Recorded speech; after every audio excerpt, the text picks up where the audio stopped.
Hello everyone, welcome to PS Classes. As it has been said, the most dangerous form of terrorism is not always about violence and a weapon, but it happens inside the institutions through advanced technologies and by using sophisticated financial network. इसी को कहते हैं white collar terrorism, जिसका एक example है Delhi blast, जिसने पूरे भारत को हिला के रख दिया। आइए समझते हैं क्या है white collar terrorism, how it is different from the conventional terrorism, what are the implications of white collar terrorism on India's security and how we can overcome it। आइए समझते क्या है आतंकवाद। जैसा कि आपको पता है, आतंकवाद की कोई डेफिनेशन नहीं है, बट इसके कई रूप हैं, जैसे कि पॉलिटिकल टेररिज्म, जिसका एक एग्जाम्पल है पाकिस्तान। दूसरा आइडियोलॉजिकल टेररिज्म, जिसका एक एग्जाम्पल था आईसिस। साइबर टेररिज्म एक नया फॉर्म ऑफ टेररिज्म, जहां पे एजेंसी साइबर स्पेस को यूज करती हैं। और चौथा है व्हाइट कॉलर टेररिज्म, जिसका नई डायमेंशंस ओपन होती जा रही हैं। आइए समझते क्या है।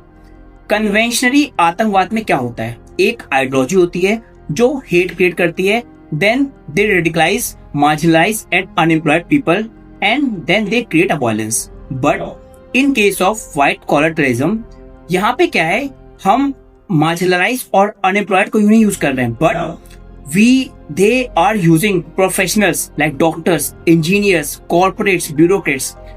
तो अभी जैसे आपको पता है, दिल्ली ब्लास्ट में डॉक्टर यूज हुए थे, जिनका नाम था शाहीन सईद एंड डॉक्टर उमर नबी। दूसरी चीज क्या है, ये लोग एडवांस टेक्नोलॉजी यूज करते हैं, जैसा कि दिल्ली ब्लास्ट में एक मैसेजिंग ऐप है स्विट्जरलैंड बेस्ड, उसका नाम है थ्रीमा।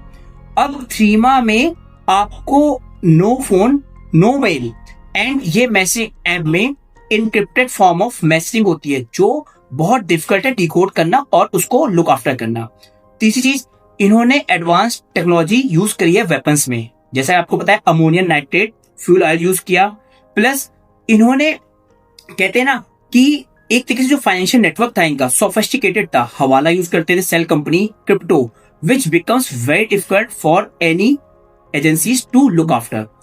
अब जहां पे professionals, sophisticated technologies and financial network, and it was also interstate terrorism, जहां पे आतंकवादियों ने हरियाणा में, दिल्ली में, जम्मू कश्मीर, यूपी में, तो ये बहुत डिफिकल्ट हो जाता है किसी एक स्टेट की पुलिस के लिए इसको रोकना।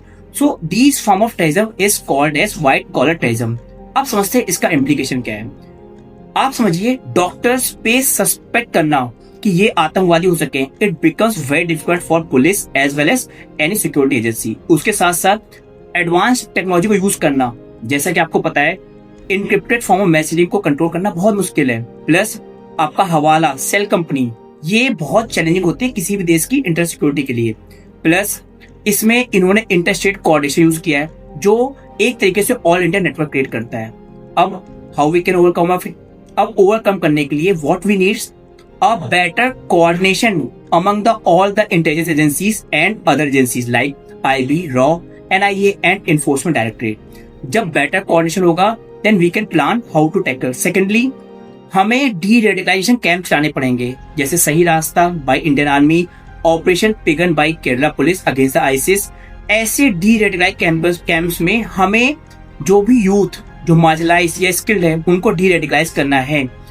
तीसरी चीज, कहीं ना कहीं हमें कम्युनिटी पुलिसिंग का यूज करना पड़ेगा, जिससे हम ऐसे सस्पेक्टेड लोगों को पहले आइडेंटिफाई कर सकें और उनको एक इनिशियल फेज में ही आइडेंटिफाई करके उन पे एक्शन ले सके। जैसा कि आपको पता है, अब कम्युनिटी पुलिसिंग हमारे भारत न्याय संहिता में भी यूज की जा रही है। इस तरह अगर हम एक कोऑर्डिनेटेड, वेल प्लान्ड अप्रोच करेंगे, then definitely we can see a secure and stable Bharat moving towards विकसित भारत।